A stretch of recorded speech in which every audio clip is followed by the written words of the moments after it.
इसके बारे में। भील के राजा, एक शिव भक्त, एक देशभक्त और एक बेटी के भक्त। आई थिंक उससे पावरफुल कॉम्बिनेशन हो ही नहीं सकता, क्योंकि ऐसे इंसान को आप हाथ भी नहीं लगा सकते। हामिद जी के साथ लड़े सोमनाथ के लिए, मुगलों के खिलाफ, दरिंदों के खिलाफ। यही चाहा उन्होंने कि हमारे देश को कुछ होना नहीं चाहिए, और जो ऑलरेडी लूट मची थी उसको उन्होंने रोकने की कोशिश की। तो I think from an age perspective, from a character perspective, ऐसा कुछ नहीं था जिसके लिए मुझे सोचना भी पड़े। और कहानी इतनी खूबसूरत थी। देखिए, हमें स्कूल में भी हमेशा सिखाया गया तो हिस्ट्री की बात करते तो हमें ताजमहल के बारे में और शाहजहां के बारे में और औरंगजेब के बारे में सिखाया गया। लेकिन ऐसी खूबसूरत कहानियाँ जो हमारे देश, मैं हमेशा कहता हूँ 28 स्टेट्स और 9 यूनियन टेरिटरीज, उसके बारे में और वहाँ के हीरोज़ के बारे में किसी ने हमें नहीं सिखाया। और आज इस माध्यम के द्वारा हम उन बच्चों तक पहुंचना चाहते हैं, उन लोगों तक पहुंचना चाहते हैं, और हम हमारे अनसंग हीरोज़ के बारे में बात करना चाहते हैं। अब जब गुजरात की बात करते हैं तो हमेशा लगता है कि बिजनेस वाले, फैमिली वाले, खाना पीना उसी के बारे में सोचते हैं, लेकिन नहीं, वैसा नहीं है।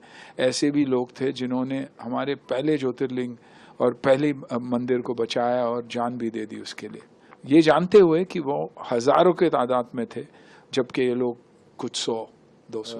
लेकिन उस मंदिर की ताकत, वहाँ के लोगों की ताकत और एकता के बारे में हम इस फिल्म में बात करते हैं, जो मेरे हिसाब से आज वैसा ही माहौल चल रहा है, और हमें एकजुट होके, एक साथ होके रहना। जब काम कर रहे थे तब कन्विंस थे कि हम जो जिस ट्रैक पे चल रहे हैं वो एक सही ट्रैक है और एक ऑनेस्ट नैरेटिव है। ये कोई भी सफल फिल्म के लिए पूरा यूनिट लगता है। कैसा एक्सपीरियंस रहा आपको डायरेक्टर के साथ?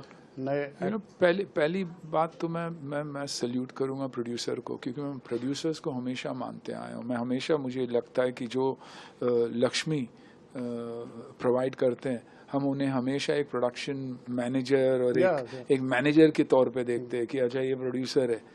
कभी भी उन्हें हाईलाइट नहीं करते। लेकिन यहाँ मैं कन्हू भाई के बारे में कहना चाहूँगा कि he somebody is put his money where his mouth is, he is put it into a project जो नेसेसरली बिकने वाला नहीं था।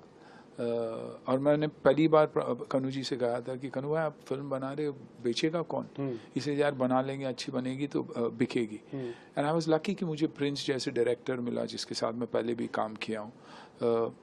एक बजटेड फिल्म को उसने एक ऐसी विजन दे दी कि कल सारे सीनियर जर्नलिस्ट थे, मेरे दोस्त थे, उन्होंने बैठ के जेन्युइनली, क्योंकि मेरे साथ वैसा ही है, अच्छा नहीं है तो अच्छा नहीं है बोल देते हैं, लेकिन जेन्युइनली उन्होंने कहा कि अगर film even is 10% as good as this, you guys have made a good film. तो फीलिंग अच्छी है। म्यूजिक मॉन्टी, जिन्होंने लेजेंडरी लोगों के साथ काम किया है और म्यूजिक दिया, संजय लीला बंसाली जैसे लोगों के साथ काम किया है, वो हमारे फिल्म के साथ जुड़े। बैकग्राउंड हो, म्यूजिक हो, जान लगा के उन्होंने फिल्म की। सब्जेक्ट सुन के एक्साइटेड थे, देखने के बाद डबल एक्साइटमेंट में उन्होंने कहा कि मुझे टाइम लगेगा, लेकिन I will give my best for this film. तो सर, सूरज की लाइफ में भी बहुत अप्स एंड डाउन्स आए। सूरज और आकांक्षा के साथ अब जब यंगस्टर के साथ काम करते हैं तो आपका एक ऑरा है, वो लोग हेजिटेट करते हैं या कैसे जेल करते हैं, आप कैसे कंफर्टेबल करते हैं? देखिए, मैं जब भी कुछ करता हूँ तो मुझे पता है कि हीरो कौन है, हीरोइन कौन है फिल्म में, और ये फिल्म चलेगी तो किसके वजह से चलेगी।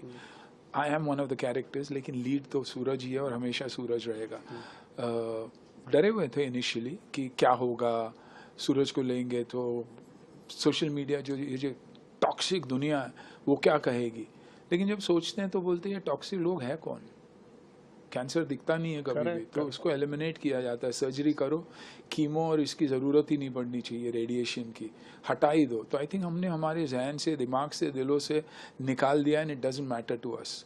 But today when I see the film, Suraj is unbelievable in the film.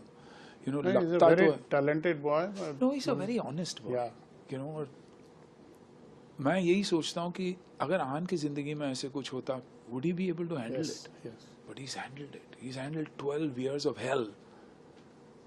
Trailer launch पे भी इमोशनल, आपके पाँव को टच करते हुए उसने एक स्ट्रेंथ लेने वाली बात होती है सीनियर से, और नो यू नो फील होता है, बच्चे हैं, we've gone through tough times, we've cried,